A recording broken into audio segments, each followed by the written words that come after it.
धन सुत देखि भया अभिमाना।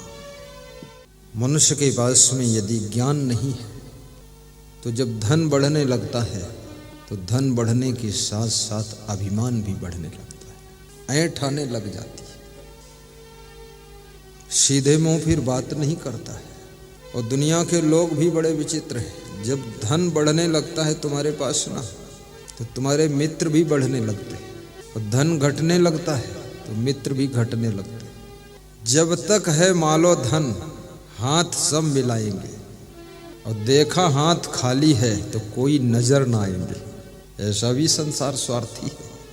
एक रिटायर कलेक्टर सुस्त और उदास अपने घर में बैठा था, मुझसे भेंट हुई तो मैंने कहा बहुत सुस्त हो? बोले एक समय वो था पूरा जिला मिलने के लिए आतुर था। मैंने कहा अब? बोले अब पत्नी भी नहीं मिलना चाहती, सब खत्म हो गया। तुमने कहा क्या कर रहे? बोले झक मार रहा हूं। हंसते क्यों नहीं हो? बोले क्या हंसे, सम्मान सम्मान चला गया। हमने कहा सोच अज्ञान की है और भूल अभिमान की है। सम्मान उस समय भी तुम्हारा नहीं था, उस समय तुम्हारे पद का सम्मान था, तुम कलेक्टर थे इसलिए सम्मान था। वो कलेक्टर होने का सम्मान था, तुम्हारा सम्मान नहीं था। कलेक्टर पद चला गया तो कलेक्टर होने का सम्मान भी चला गया। अब आपका जो पर्सनल व्यवहार है, जो व्यक्तिगत प्रेम है, जो प्राइवेट प्रभाव है, वो सम्मान आपको मिलेगा। इसलिए याद रखना, जब अफसर रिटायर हो जाता है ना तब उसको बहुत जल्दी बुढ़ापा आने लगता है, क्योंकि सम्मान चला गया, आदर चला गया, वाह वाह करने वाले चले गए, मन उदास हो गया कि अब कुछ नहीं है संसार में। याद रखना, सम्मान सम्मान, लेकिन जो व्यक्ति आपसे प्रेम करता है, आपके पास धन रहेगा तो प्रेम करेगा, और धन नहीं रहेगा तो भी प्रेम करेगा। जब तक है मालो धन हाथ सब मिलाएंगे, देखा हाथ खाली है फिर नजर न आएंगे।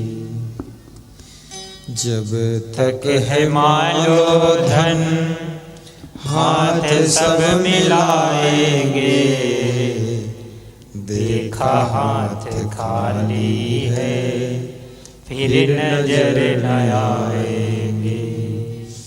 झूठे रिश्ते नाते हैं, झूठे रिश्ते नाते हैं, व्यर्थ का झमेला है, भीड़ आदमी की है, आदमी अकेला है। भीड़ आदमी की है, आदमी अकेला है। भीड़ आदमी की है, आदमी अकेला है। कौन किसका साथी है जाना जब अकेला है, कौन किसका साथी है जाना जब अकेला है। भीड़ आदमी की है, आदमी अकेला है। ओह भीड़ आदमी की है, आदमी अकेला है। मेला अकेला झमेला तबेला रुहेला, भीड़ आदमी के है, आदमी अकेला है। आइए अब कबीर साहब के प्रश्नों का उत्तर शुरू करते हैं। पहला प्रश्न क्या था याद है? मनुष्य का भाई कौन है, बंधु कौन है, सखा कौन है, हितैषी कौन है? ये पहला प्रश्न है। दूसरा प्रश्न है बुद्धिमान कौन है? बुद्धिमान, बुद्धिमान होना कोई छोटी बात नहीं है। बुद्धिमान, अलग अलग क्षेत्र में लोग बुद्धिमान हुआ करते हैं। कोई चिकित्सा क्षेत्र में बुद्धिमान है, कोई युद्ध क्षेत्र में बुद्धिमान है, कोई साधना क्षेत्र में बुद्धिमान है, तो कोई घर के काम काज में बुद्धिमान है। जैसे अभी मेरे से कहा जाए पकौड़ी बनाओ तो मैं नहीं बना पाऊंगा, फिर ये बुद्धिमान है, ये पकौड़ी बना देंगे, कचौड़ी बना देंगे और सुखौड़ी बना देंगे। लेकिन इनसे कहा जाए तुम प्रवचन सुनाओ तो ये नहीं सुना पाएंगे। प्रवचन में हम बुद्धिमान हैं और ये भोजन बनाने में बुद्धिमान है। हर व्यक्ति किसी न किसी फील्ड में, किसी न किसी क्षेत्र में बुद्धिमान होता है। और बुद्धिमान ही जो कई क्षेत्रों में बुद्धिमान है, जिसमें कई कलाएं हैं। कुछ लोग ऐसे होते हैं जिनका कमांड बहुत बड़ा होता है, बहुत कार्य करना जानते हैं। तो कबीर साहब कहते हैं सयाना वह है, बुद्धिमान वह है, जो भक्ति के मार्ग को भूलता नहीं, जो ज्ञान के पथ से विचलित होता नहीं, सो सयान मार्ग रह जाइए। बुद्धिमान वो है जो सतमार्ग पर टिक जाता है, जो भक्ति के मार्ग को छोड़ता नहीं, जो कर्तव्य के पथ से विचलित होता नहीं, वो बुद्धिमान है। वह बुद्धिमान नहीं है जो एक साल भक्ति करे और दूसरे साल खूब दारू पिए और तीसरे साल खूब जुआ खेले और चौथे साल फिर भक्ति करने लग जाए, फिर माला जप रहा श्री राम जय राम जय। मुझे एक साधु मिला तो बोला कि मैं 3 बार साधु बन चुका हूँ। बोले अब तीसरी बार बना हूँ तो आपको मिला। तो हमने कहा 3 बार क्यों बनना पड़ा, मैं तो एक ही बार बना कंप्लीट। बोले पहली बार बना तो फिर एक स्त्री में मोहित हो गया तो साधु से विचलित हो गया, फिर गृहस्थी में चला गया, फिर गृहस्थी में बहुत दुख मिला तो दूसरी बार फिर साधु बना, तो फिर मोह आ गया तो फिर खिसक गया, तो फिर गृहस्थी में गया, फिर वहां बहुत रगड़ी लग गई, पूरी खोपड़ी गंजी हो गई। ये गृहस्थी का रगड़ा भी बहुत कठिन है, ये हर व्यक्ति के बस की बात नहीं है। गृह कारज नाना जंजाला ते अति दुर्गम शैल विशाल। तो बोले अब तीसरी बार फिर साधु बना हूं, आपको मिला हूं। बोले बस अब पक्का। फिर मुझे सूचना मिली वो 5 साल बाद फिर गृहस्थी में गया। ये व्यक्ति सयाना नहीं कहा जा सकता, बुद्धिमान नहीं कहा जा सकता, समझदार नहीं कहा जा सकता है। जिसका निश्चय अटल नहीं है, संकल्प पक्का नहीं है, प्रतिज्ञा दृढ़ नहीं है, वो व्यक्ति बुद्धिमान सयाना कैसे हो सकता है। भीष्म प्रतिज्ञा होनी चाहिए संत की, कोई काम करो दृढ़ संकल्प लेकर करना चाहिए और कभी डिगना नहीं चाहिए। हिमालय पहाड़ टल जाए लेकिन आपको टलना नहीं चाहिए। निश्चय अटल की ढाल पर सब विघ्नवार टलंत जू। बहुत जल्दबाजी में संकल्प भी मत लीजिए, हड़बड़ी में प्रतिज्ञा भी मत लीजिए, लेकिन प्रतिज्ञा लो तो भीष्म प्रतिज्ञा होनी चाहिए। और संकल्प लो तो राजा हरिश्चंद्र जैसा संकल्प होना चाहिए, उसको पूरा कर दीजिए। और ये भी याद रखना, कबीर कहते हैं भक्ति का मार्ग सुख का मार्ग है। जिसको सुख पाना है वो भक्ति के रास्ते पर आइए। तुलसीदास ने भी लिखा है मानस में, जब भगवान श्री राम 14 वर्ष का वनवास पूर्ण करके अयोध्या को वापस लौटे तो अवधवासियों को समझा रहे। भगवान राम बहुत बड़े विद्वान थे, प्रवक्ता थे, प्रवचनकार थे, सत्संग सुनाते थे, ज्ञानी थे। ऐसे थोड़े कोई भगवान मान लेगा, अरे गहरे नत्थु खैरे भगवान थोड़े बनते। अरे राम में 14 कला थी, कृष्ण में 16 कला थी और शंकर जी के डमरू में 64 गुण थे। सोचिए तब ये भगवान बने। और आजकल के तो आदमी में 64 अवगुण भरे, ये भगवान क्या बनेगा। लोग राक्षस हो गए। तो राम भगवान पूर्ववासियों को ज्ञान दे रहे क्या ज्ञान देते हैं।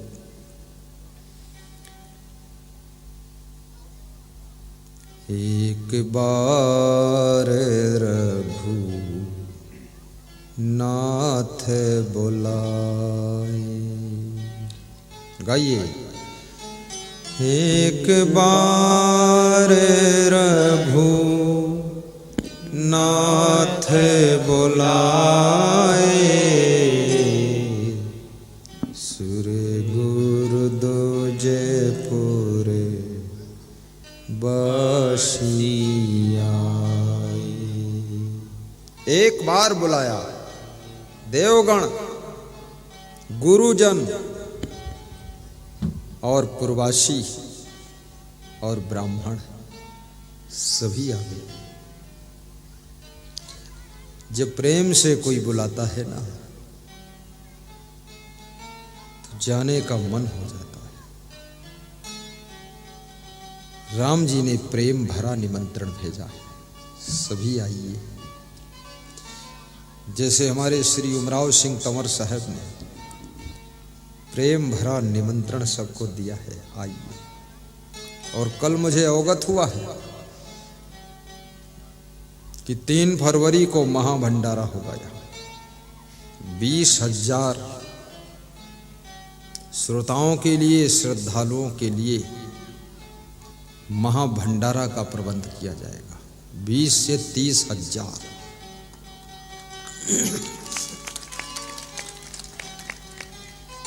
इसलिए आप कल व्रत रहना, परसों पूरा माल छपो।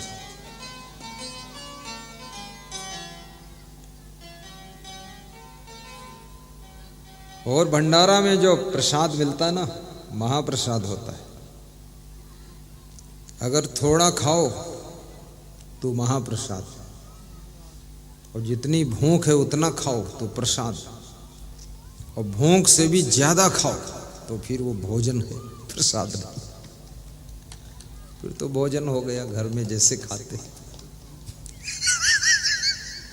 तुम सोचते हो गुरुदेव इधर भी कंट्रोल करते हो उधर भी बोलते हैं। गुरुदेव का तो काम है कंट्रोल भी करना है। तो राम क्या समझा रहे हैं पूर्ववासियों को भक्ति के बारे में? भक्ति स्वतंत्र सकल सुख खानी, बिनु सत्संग ना पावहि प्राणी।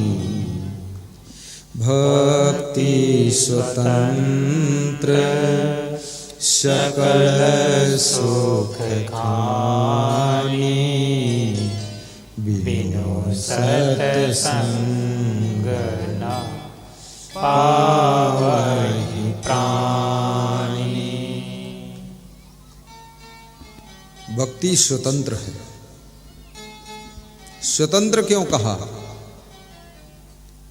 गरीब भी भक्ति कर सकता है और अमीर भी भक्ति कर सकता है।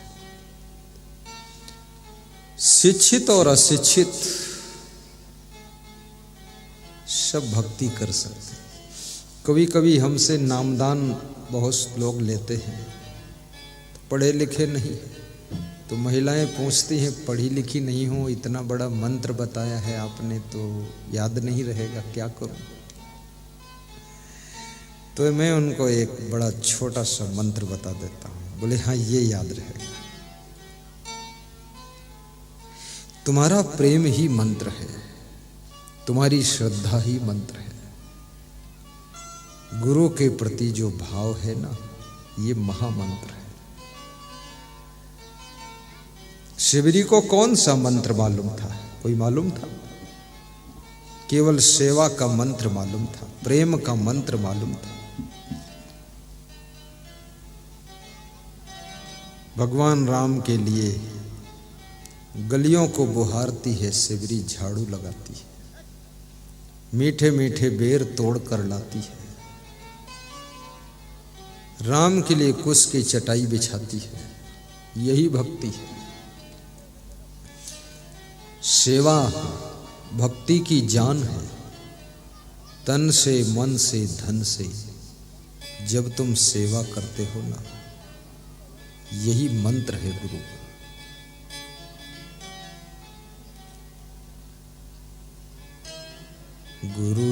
गुरु जी जपा तुम करोगे, सकल दुख द्वंदे टला सब करेंगे, गुरु जी जपा हम करेंगे। सकल दुख द्वंदे टला सब करेंगे। गुरु का ध्यान करो, परस्पर प्रेम से रहना भी भक्ति का ही रूप है। सहनशीलता भक्ति का श्रृंगार है, नम्रता भक्ति की शोभा है, सेवा भक्ति की जान है, नियम संयम का पालन भक्ति का प्राण है, प्रवचन का श्रवण भक्ति का विकास है, माता पिता के प्रति प्रेम ये मातृ भक्ति है, पितृ भक्ति है, देश के प्रति प्रेम देश भक्ति है, गौ माता की सेवा गौ भक्ति है, गुरु का प्रवचन श्रवण करना ये भी गुरु भक्ति है, गुरु का प्रचार प्रसार करना गुरु भक्ति है, गुरु का ध्यान करना गुरु भक्ति है, और गुरु से प्रेम करना गुरु भक्ति है, गुरु का गुणगान करना, उनकी चर्चा करना ये भी गुरु भक्ति का ही एक अंग है।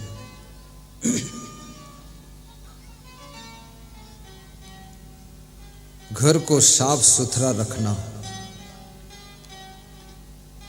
गुरु भक्ति का ही अंग है। गंदगी भक्ति के प्रभाव को कम कर देती है। नशा व्यसन का त्याग भक्ति का सौंदर्य है।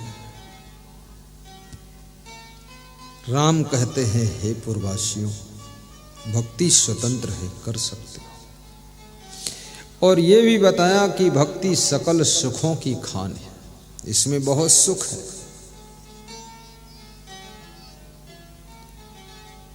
भक्ति स्वतंत्र सकल सुख खानी, बिनु सत्संग ना पावहि प्राणी, बिनु सत्संग ना पावहि प्राणी, भक्ति स्वतंत्र सकल सुख खानी, भक्ति स्वतंत्र सकल सुख खानी। संसार में जो सुख है वो झूठा सुख है, और उसका परिणाम दुख ही है। लोग बीड़ी पीते हैं,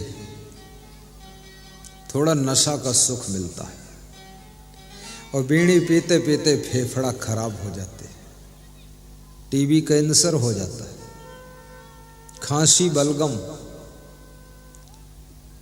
तब बहुत दुख मिलता है।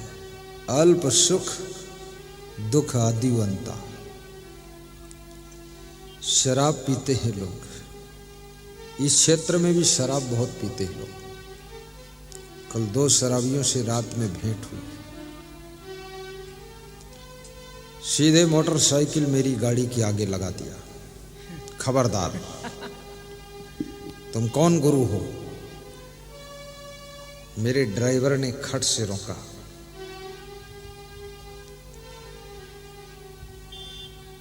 लड़खड़ाता हुआ जा रहा है।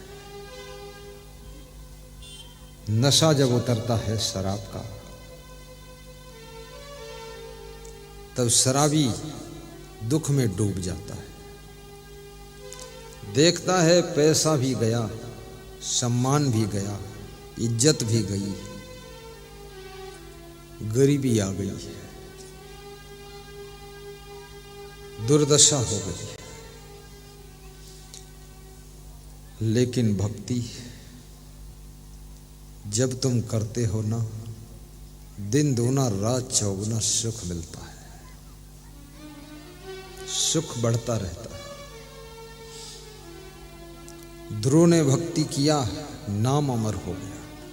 प्रहलाद ने भक्ति किया, राक्षस हिरणा कश्यप उसका बाल बांका नहीं कर पाया। मीरा ने भक्ति किया, राजस्थान की पहचान मीराबाई और महाराणा प्रताप से होती है। राजस्थान की पहचान, मध्य प्रदेश की पहचान अहिल्याबाई से होती है। अहिल्याबाई बहुत बड़ी भक्त थी। राजा भोज मध्य प्रदेश की शान है। राजा भर्तृहरि, राजा विक्रमादित्य, भर्तृहरि तो संत ही हो गए थे। सोचना,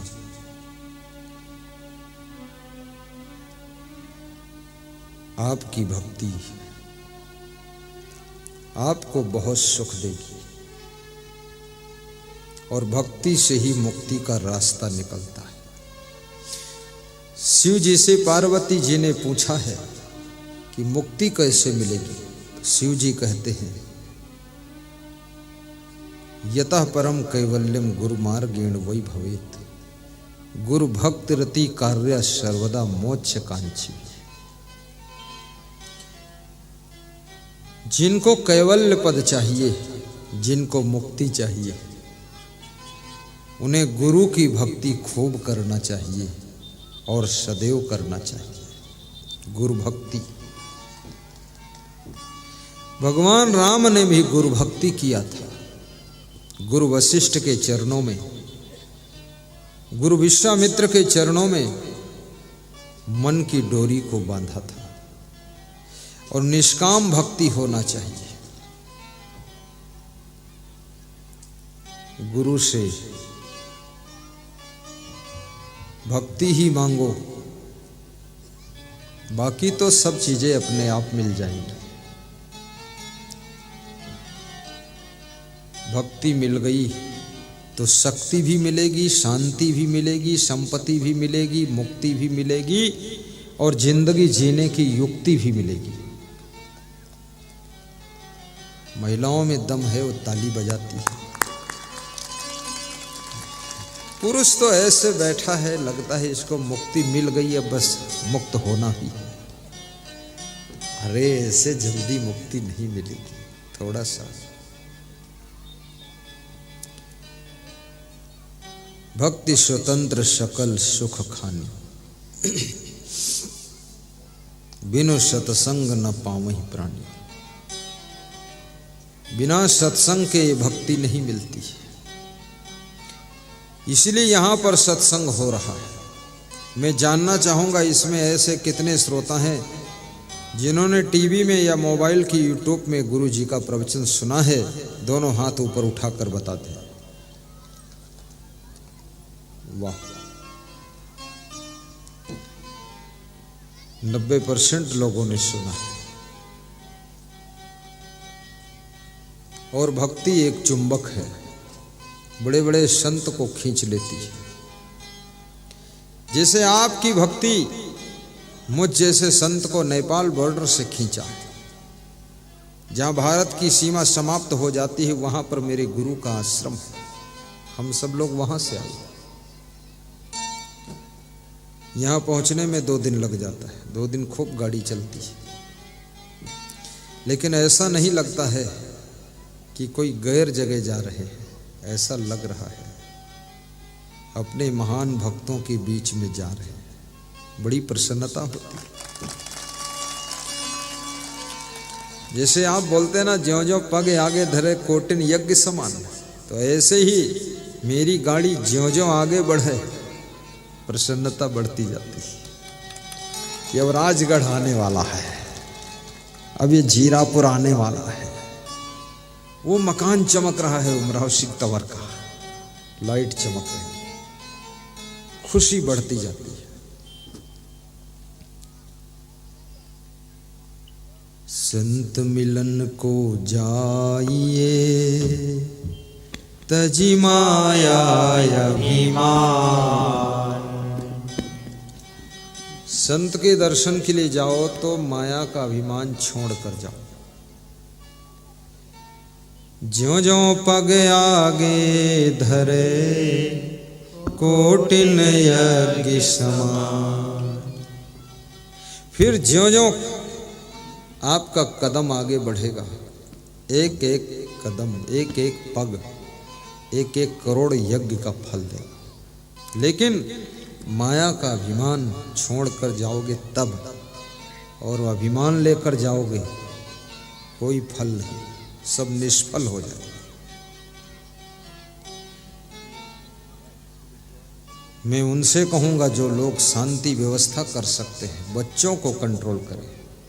बच्चे शोरगुल बहुत मचाते हैं, अन्यथा प्रवचन बंद कर दिया जाएगा। यहाँ के 5 आदमी सत्संग सुनो मत, बच्चों पर ध्यान दो। हाँ बाबा वहीं लगो, आप तुम भी लग जाओ, वहीं चले जाओ। 5 आदमी इनको पकड़ के यहाँ बिठाओ, पकड़ो पकड़ो पकड़ो पकड़ो, बस बस, कुछ नहीं है। जो हल्ला मचाते उनको पकड़ना है, बिल्कुल वहीं खड़े रह करके इनको कंट्रोल करो। शोरगुल नहीं होनी चाहिए सत्संग में, बिल्कुल सेटिंग कर लो, ड्यूटी लगा लो। 5 आदमी खड़े ही रहना है, और देखते रहना, और चलते रहना, और पकड़ते रहना, और बिठाते रहना है, और थोड़ा थोड़ा डपटना भी है। साहिब बंदगी। तुम्हें देख कर के ये ख्याल आ रहा है कि जैसे फरिश्ता तरस दे रहा है। तुम्हें देख कर के ये ख्याल आ रहा है कि जैसे फरिश्ता दर्द दे रहा है। कोई मेरी आँखों को देखे तो समझे कि तुम मेरे क्या हो, कि तुम मेरे क्या हो। तुम ही मेरे मंदिर, तुम ही मेरी पूजा, तुम ही देवता हो, तुम ही देवता हो। तुम ही राम मेरे, कन्हैया तुम ही हो। जीवन की नैया के खेवैया तुम ही हो। जिधर देखता हूँ नजर तुम ही आते, जिधर देखता हूँ नजर तुम ही आते। सभी भक्त साधक तेरे गीत गाते। गीतों की माला के रचैया तुम ही हो। जीवन की नैया के खेवैया तुम ही हो। तुम ही मेरे मंदिर, तुम ही मेरी पूजा, तुम ही देवता हो, तुम ही देवता हो। बोलिए सद्गुरु भगवान की जय। कौन आपका बंधु है और कौन सखा है? कबीर साहब कहते हैं, सोई हित बंधु मोहि भावे, जात को मारग मारग लावे। वही आपका बंधु है, वही सखा है। जिस समय तुम कुमार्ग में जा रहे हो और तुमको समझाकर, बुझाकर, डांटकर, लौटाकर सतमार्ग में ले आए, वो आपका बंधु और सखा है। वही सच्चा मित्र है। कलयुग में कुछ तो ऐसे मित्र होते हैं जो आपको कुमार्ग में ले जाते हैं, शराब पीना सिखाते हैं, जुआ खेलना सिखाते हैं, ताश खेलना सिखाते हैं, बीड़ी सिगरेट का नशा सिखाते हैं, चोरी भी सिखाते हैं और मित्र कहलाते हैं। कबीर कहते ये मित्र नहीं है, ये छिपे हुए शत्रु हैं, ये तुम्हारा पतन कर रहे हैं। इनके चक्कर में पड़ोगे, तुम्हारा धन भी जाएगा, जीवन भी जाएगा, इज्जत भी जाएगी, सम्मान भी जाएगा। इनका त्याग करो। जो मित्र गलत मार्ग से तुमको मोड़कर अच्छे मार्ग में जोड़ दे, वही सच्चा मित्र होता है। चाणक्य ने कहा है, हाँ बजा लो ताली, कोई बात नहीं, आपकी इच्छा है।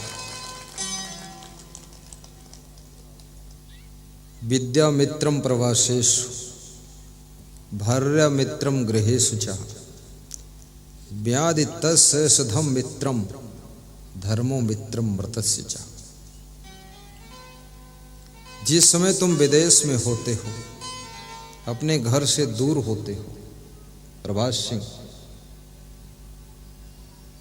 उस समय तुम्हारा मित्र यदि कोई है तो तुम्हारी विद्या है, तुम्हारी कला है, तुम्हारे गुण है। इसलिए मनुष्य को बहुत सी कलाएं भी सीखना चाहिए। आप यदि घर छोड़कर साधु बन जाते हो, जो आप में कलाएं हैं वही तुम्हारे साथ चली जाएंगी, तुम्हारे गुण तुम्हारे साथ जाएंगे। ये गुण ही मित्र हैं, ये कला ही मित्र है और ये विद्या ही मित्र है। और वो कला वहां पर तुमको सुख देगी। आज नेपाल बॉर्डर छोड़कर हम लोग यहाँ आ गए तो हमारी कला हमारे साथ आ गई और वही कला यहाँ काम कर रही। इसलिए हर बेटी को कलाकार बनना चाहिए, हर बेटे को कलाकार बनना चाहिए। और जो कलाकार होता है वही सलाहकार बनता है। और जिसमें कोई कला नहीं है वो कलह कलेश करता है। जब बेटी बहू बनती है उसमें कोई कला नहीं है तो ससुराल में जाकर कलह कलेश करती है, झगड़ालू कलहालू। कलाकार बेटी बनो, ससुराल में पहुंचो तो वहां अपनी कलाओं का चमत्कार करो। सासू भी तुम्हारी कलाओं को देख करके दंग रह जाए कि अरे बहुत होशियार बहू। कितनी बेटियां ससुराल में जाती हैं, अपने पति को भी ऐसा गुरुमंत्र देती है, दोनों मिल करके कुंभकर्ण बनकर सोते हैं, 9 बजे तक सोते हैं। सास ससुर उनके कमरे के दरवाजे तक जाते हैं, ठिठकते हैं, देखते हैं जाग गए कि नहीं जागे। फिर झांकते हैं और देखते हैं कि अरे ऐसे लग रहा जैसे कि नाग नागिन सोए, जगाना मत। नाग नागिन।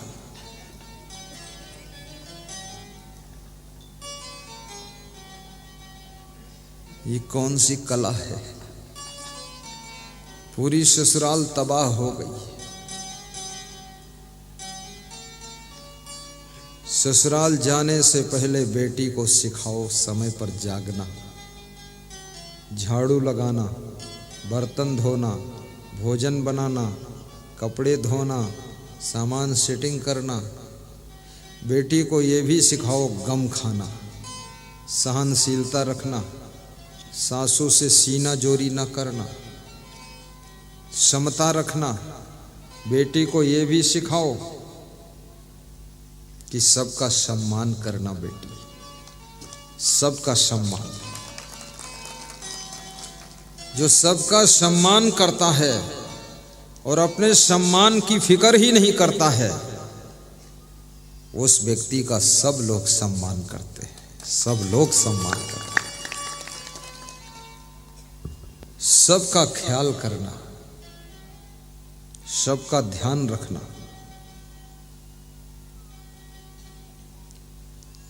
हमारे घर के सभी सदस्य भोजन कर चुके हैं कि नहीं कर चुके, सबको ओढ़ने को मिल गया कि नहीं मिला, उनका ख्याल करो। और जो सबका ख्याल करता है वो नारी नहीं है, वो नारी के रूप में छिपी हुई नारायणी है, नारायणी है। और जो पुरुष सबका ख्याल करे वो केवल नर नहीं है, नर के रूप में गुप्त रूप से वो नारायण बैठा हुआ है। सबका ख्याल करो। खुद को अच्छा बिस्तर मिल गया, अच्छी रजाई मिल गई, अच्छा भोजन मिल गया, बस बेहोश पड़े हैं नागराज देवता। ये नारायण और नारायणी का लक्षण नहीं है। दूसरों का ध्यान रखो, जिम्मेदारी से काम करो। काम करना एक बात है और जिम्मेदारी से काम करना ये दूसरी बात है। जैसे किसी ने कहा जाओ भोजन परोस दो, तो तुमने पूड़ी परोस दी, सब्जी परोस दी और फिर बर्तन खुला छोड़ दिया और मुंह करके दूसरी तरफ खड़े हो, उधर से कुत्ता आया और पूड़ी खा रहा है। जिम्मेदारी नहीं लिया आपने। जिम्मेदारी से जो काम करता है वही व्यक्ति विकास करता है और वही एक दिन अपना नाम भी करता है। जिम्मेदारी। और जितनी अधिक जिम्मेदारी आपके पास में होगी उतनी अधिक तुम्हारी बुद्धि भी विकसित होती चली जाएगी। बुद्धिमान बनना है, अधिक से अधिक जिम्मेदारी लीजिए, अधिक से अधिक जिम्मेदारी लीजिए। मैं पहले इतना बुद्धिमान नहीं था ना, हम भी बुद्धू राम थे, लेकिन जब साधु बना ना, बस जिम्मेदारी लिया मैंने। सबसे पहले संतों की जिम्मेदारी ली, फिर सब साधुओं की जिम्मेदारी, फिर अपने गुरु की भी जिम्मेदारी ले लिया, गुरु भाइयों की ले लिया, आश्रमों की ले लिया, फिर भक्तों की, ये लाखों करोड़ों भक्तों की जिम्मेदारी भी हमने ले लिया, सब अपने ऊपर ले लिया। फिर ये जितना गाड़ी घोड़ा सब जिम्मेदारी ले लिया। अब मेरे को ऐसा लगता है कि जितनी जिम्मेदारी मेरी बढ़ती जा रही उतनी बुद्धि भी बढ़ती जा रही है। बेईमान आदमी जिम्मेदारी नहीं लेता है, चालाक है, बड़ा खिलाड़ी है, सोचता कौन लफड़े में फंसे, लेकिन मूर्ख बन जाओगे। और जिम्मेदारी विहीन व्यक्ति का सम्मान भी समाप्त हो जाता है।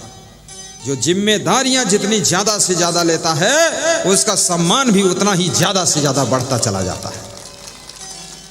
इसलिए जिम्मेदारी लो।